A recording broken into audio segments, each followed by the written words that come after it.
get shot like the camera ready, like my shooters work at Polaroid.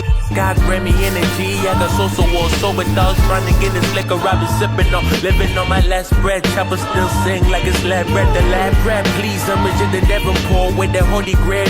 I fill it with 7 pores on that brown liquor, drinking till my speeches got a slur, man. I see the cracks, the dimension windows, narrowing. See, they use the shit was back with another video. Really enjoying being back on here again. I love posting consistently, so today going to be running you through everything that I'm doing and everything that you should do to go through fat loss. Now, fat loss is actually a lot easier than some people might think. I think people try to overcomplicate it. There's a very scientific way of looking at it, and that's how I like to do things, backed up with facts and numbers to make sure that you know exactly what you're doing. And as I said, it's a lot more simple than people might think. I'm going to be running you through what I'm doing and what you can do as well if you're looking to enter some fat loss. Alright, so while I'm making my breakfast, I'm going to run you through the first bits of this. So, how do you start? Obviously, it's a good place to begin, is at the start. So, you can very simply go into Google and find macro calculator, okay? And that's essentially going to give you an idea based on your weight, your height. It's going to give you an idea on where exactly your calories need to be. So, contrary to popular belief, you don't need to drop right into a deficit right away. Depending on where you are, if you've had food relatively high, you can probably start to drop into a maintenance and see things progress from a fat loss standpoint before then heading further into a deficit. How can you create a deficit? 2 ways. The first way I'm going to talk about is through your food. Now, do bear in mind this macro calculator is good, but don't use it as a be-all end-all of what's going to dictate what you're doing. A lot of the times, you need to use real-time responses to changes to understand if this is working or not. You can't just go onto a macro calculator and put fat loss and just go by the book with that. Don't use it as your Bible, use it as a guide. So at the moment, I'm operating at around 2,600 calories on a training day, which places me around 200 calories below my maintenance that has been given to me on macro calculator. So this alone, with a deficit of 200 calories, is enough for me to see progress. I'm not actually hungry at the moment, which is good. I'm enjoying every meal, that goes without being said. However, I'm not too hungry, and I am seeing drops to the scales. I'm leaning out fairly well as well. So yeah, I'm feeling good on this food, and it's all about, that's another point, you know, you've got to always think about what's your response to it. If you've done too harsh of a drop to your calories, chances are you have a bad response and you're not going to want to adhere to it as much, which is a big reason why people don't really see out their fat loss phases and don't really see out the goals that they've set themselves, because they try to do too much too soon. So the current breakfast, as you all know, has not changed. I don't think it's changed once over the past, well, it's not changed for years now, I'd say. 2 eggs, 2 whole eggs, 180 grams of egg whites, and then got 2 bits of bread. I mean, I'm gonna weigh it, but picked up a really nice bread from the bakery. As you saw, I've been using like a different bread from the shop, which is more macro friendly, but it just doesn't taste the same as freshly baked bread, you know?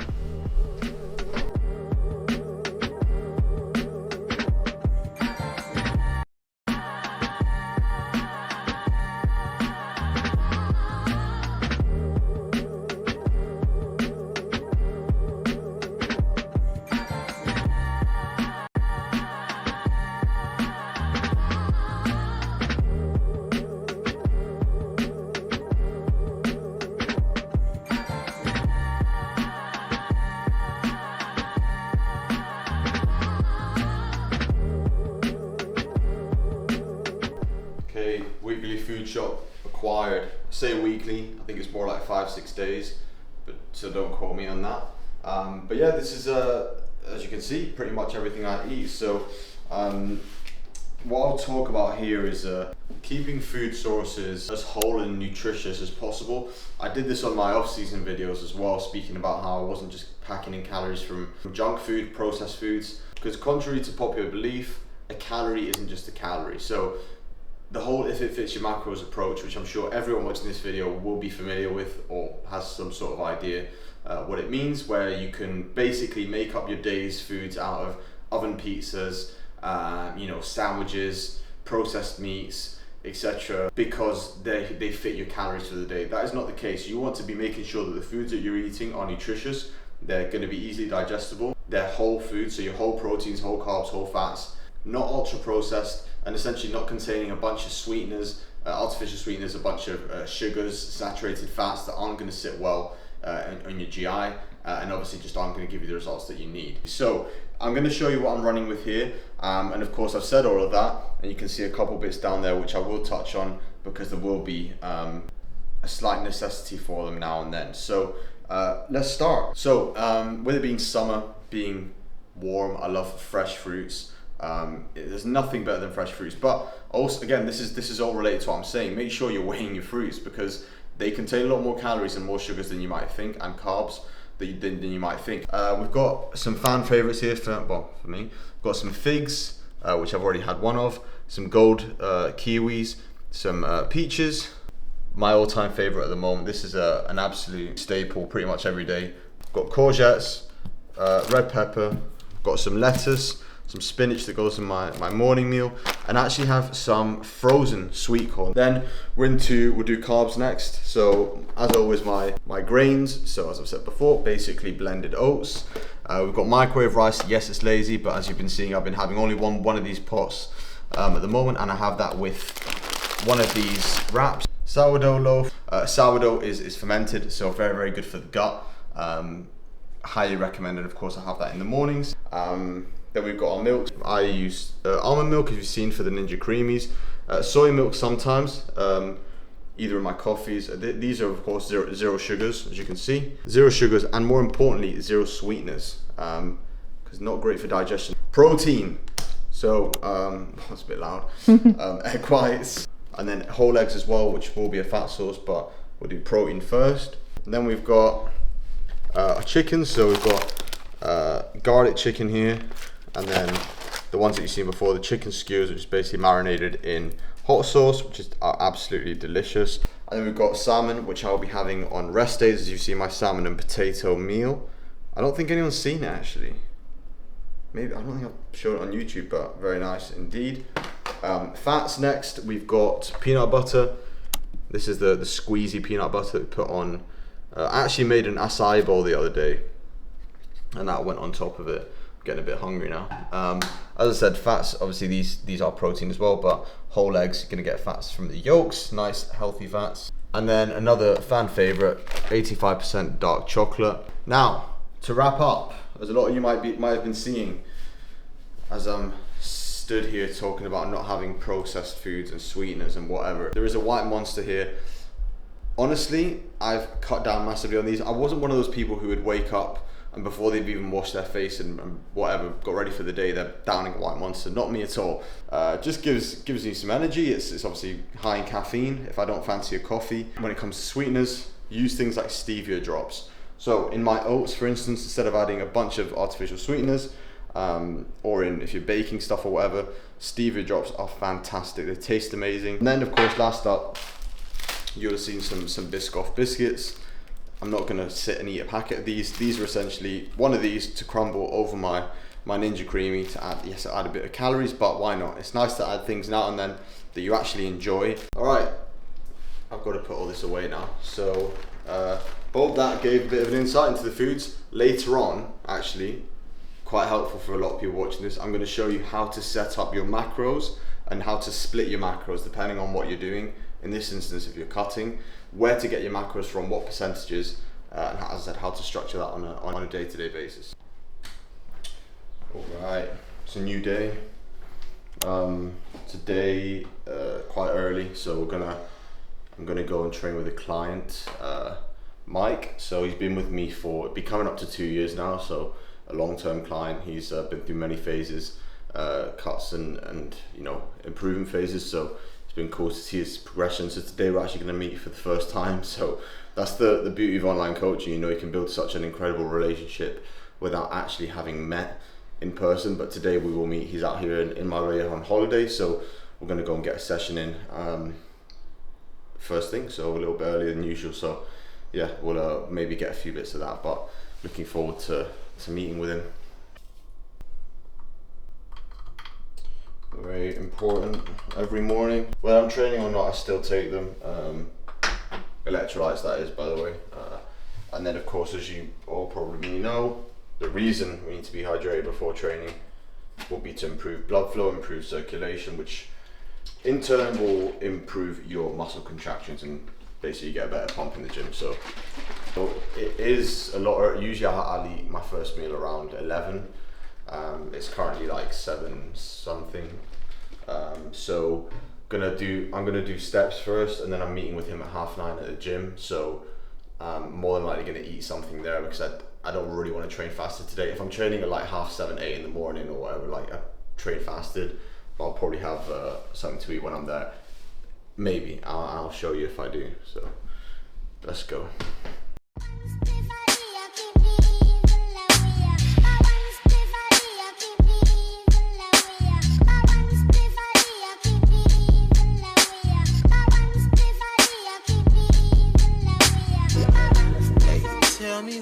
Okay, so the reason I'm getting the walk in the morning, obviously it's nice to start your day. You start your day with a walk. That's obviously, you know, logic. However, when it comes to fat loss, which is what I'm talking about in this video, these are all going to be tools that you can use to get leaner. So steps and cardio being something that might be brought in a little bit later depending on your starting point. The way I would go around it is, if you think about the calorie burn you'll get from steps, a rough example is you'll be burning around 300 to 400 calories per 10,000 steps. So if your current steps are at 4,000, 5,000, do the math, you can double that by increasing your steps, and then subsequently, obviously, over the week, be burning around 2,000, 2,100 calories extra by getting 10,000 steps. So what I would do is just go onto if you've got an iPhone, go into the health app. If you've got a smartwatch, then on your watch, or on whatever phone you've got, take an average. So look at your daily average steps that you get usually, and then just start by adding 1,000 to 2,000 extra per day, and then start to taper that up bit by bit, and then that's obviously going to result in increasing the amount of output and increasing the amount of calorie burn that you'll get as well. So that's a good tip. It's one of the easiest ways, and for people who are quite new to it, instead of just throwing four sessions of cardio in, 5 sessions of cardio, I like to really ease in by just increasing those daily steps, making it a habit, and in turn burning more calories without really thinking about it too much. So yeah, steps are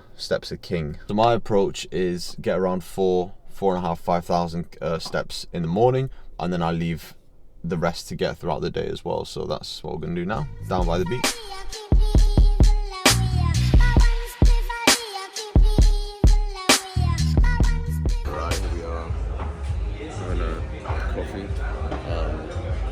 Probably going to eat something because I don't want to train fasted at this time. So I'm looking at the menu now. Let's see what I get, if I get anything. Can't get lost with sheep, but walk a spun and not by me off.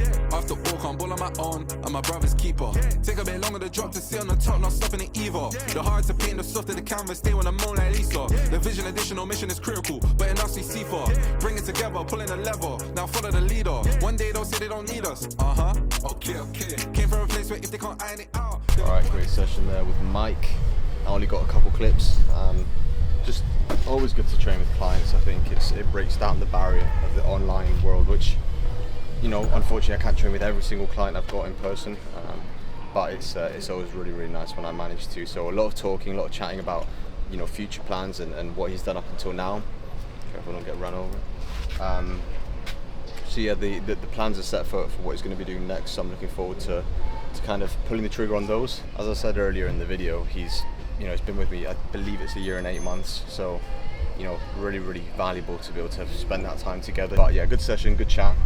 And now, obviously, changing routine, gonna get into work a little bit later than usual due to Kahuna's being down this morning, so let's go. Wow, it's very hot at the moment in Marbella. It's 33 degrees. Feeling it. So the good thing about this is actually a little segue. I'm gonna have some melon now, which makes being in a hot country makes dieting and eating less very, very easy, because I think a lot of people out there will agree with me. When it's warm, the last thing you want to do is eat a massive meal, so you kind of just fancy like foods like fruit, you know, just a lot of liquids, you know, ice, You can literally crunch on ice. So yeah, it definitely does help. Little tip, so there's another tip if you ever want to get through a fat loss phase or a dieting phase, move to a hot country.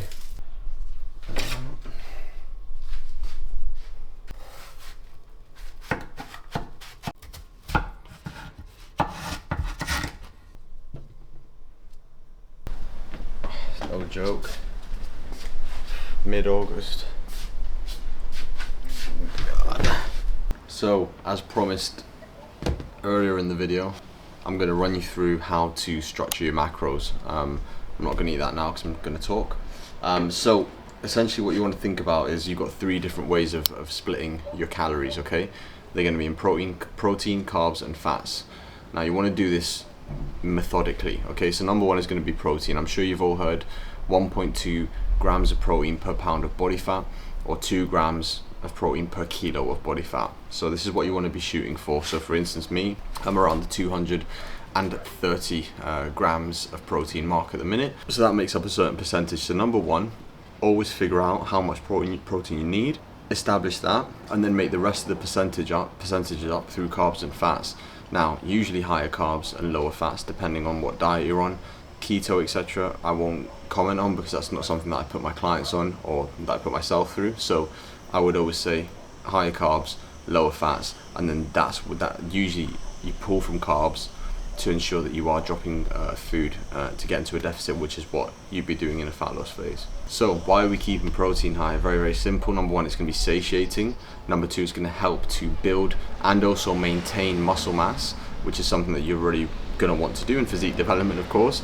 So when to actually have your carbs as well. This is something, you know, food timings is something that not a lot of people think about around your training windows. So pre-workout, obviously, and then obviously post-workout as well, to replenish glycogen stores, to ensure that you are fueling before your session and after your session. And then after that, other than that, whenever you've got time throughout the day, my go-to would be to have a less carb heavy breakfast. Obviously, don't be starting off very high. You're going to have a crash and it's not going to set you up very nicely for the day.